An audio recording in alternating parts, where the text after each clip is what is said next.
जून 2020 भारत और चाइना के बीच गलवान झड़प के बाद इंडियन एयरफोर्स और पीपल लिबरेशन आर्मी एयरफोर्स दोनों ही एयरफोर्स हाई अलर्ट पे थी। किसी की भी तरफ से लिया गया एक्शन एक बड़े वॉर का कारण बन सकता था, लेकिन चाइना का क्या भरोसा, वो ताइवान करते करते हम पर ही हमला कर दे।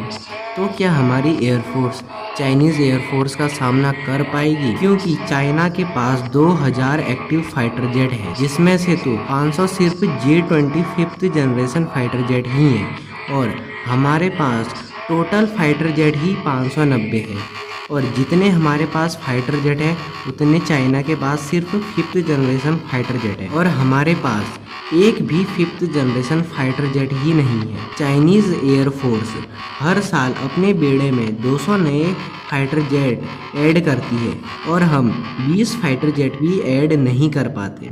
तो फिर हम चाइनीज़ एयरफोर्स को तो नंबर्स में नहीं हरा सकते, तो फिर हमारी एयरफोर्स चाइनीज़ एयरफोर्स का सामना कैसे करेगी? तो देखिए, नंबर्स के मामले में तो हम चाइना को नहीं हरा सकते, लेकिन चाइना की सबसे बड़ी कमजोरी भी उसी के फाइटर जेट है। लेकिन किसी देश के फाइटर जेट उसी की कमजोरी कैसे हो सकती है? अब ज़रा आप ये जान लो, चाइना अपने फाइटर जेट को क्वांटिटी के हिसाब से बनाता है, ना कि क्वालिटी के हिसाब से। क्योंकि चाइना का मानना है कि जितने ज़्यादा नंबर होंगे उतनी ही वॉर जीतने की प्रोबेबिलिटी बढ़ जाएगी और क्वालिटी गिराने की वजह से इन फाइटर जेट की परफॉर्मेंस पे भारी असर पड़ता है। और भारत और चाइना के बीच बॉर्डर में दो तरह की जियोग्राफी पड़ती है, एक तो हिमालयन रीजन और दूसरी अरुणाचल प्रदेश के घने जंगल और उसके पहाड़। चाइना के फाइटर जेट अगर हिमालय पार करके हम पे हमला करने आए तब तो उन्हें अपने वेपन और फ्यूल दोनों का ही वजन कम करके लाना पड़े, क्योंकि हाई एल्टीट्यूड पे इंजन की परफॉर्मेंस कम हो जाती है। लेकिन अब आपको ये लग रहा होगा कि चाइना के फाइटर जेट तो आसानी से अरुणाचल प्रदेश से आ ही जाएंगे, लेकिन ऐसा नहीं होगा, क्योंकि अरुणाचल प्रदेश के सबसे पास में जो चाइना के एयरबेस हैं वो सभी हाई एल्टीट्यूड पे हैं, जिसके कारण उन्हें अपना पेलोड और फ्यूल कैपेसिटी कम करनी पड़ेगी। और अरुणाचल प्रदेश जंगल और माउंटेन से घिरा हुआ है, और जब चाइना के फाइटर जेट अपना एल्टीट्यूड कम करेंगे अटैक करने के लिए तो वो आसानी से रडार में पकड़े जाएंगे।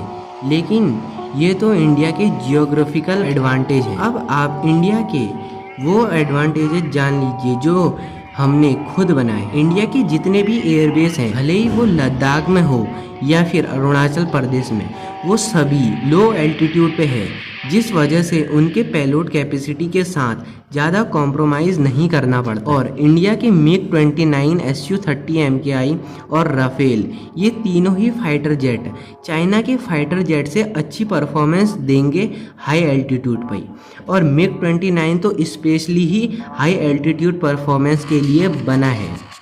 और चाइना के ज़्यादातर रडार तिब्बत में लगे हैं और यहाँ ऊंचे पहाड़ होने के कारण इंडियन फाइटर जेट के लिए एक बेहतरीन ब्लाइंड स्पॉट बन जाता है। और हमारे रडार पहाड़ों के ऊपर और लो एल्टीट्यूड पे होने के कारण इनका ब्लाइंड स्पॉट बनना बहुत मुश्किल है। चाइना के 5th जनरेशन फाइटर जेट आधा फ्यूल और आधे वेपन लेकर आ गए, और अगर वो रडार पे ना दिखे तो ये भारी तबाही मचा सकता। और अगर आप ये सोच रहे हो कि हमारा S-400 इसे आसानी से न्यूट्रलाइज कर देगा, तो उसके लिए इस जेट का रडार पे दिखना भी जरूरी है। और अब तो चाइना आने वाले कुछ सालों में अपना 6th जेन फाइटर जेट भी अपनी एयरफोर्स में शामिल करने वाला है, और हमारा 5th जनरेशन फाइटर जेट को आने में ही समय है। लेकिन हम अमेरिकन F-35 या सुकोई 57 क्यों नहीं ले लेते? और हमारे लिए बेस्ट फाइटर जेट कौन सा है,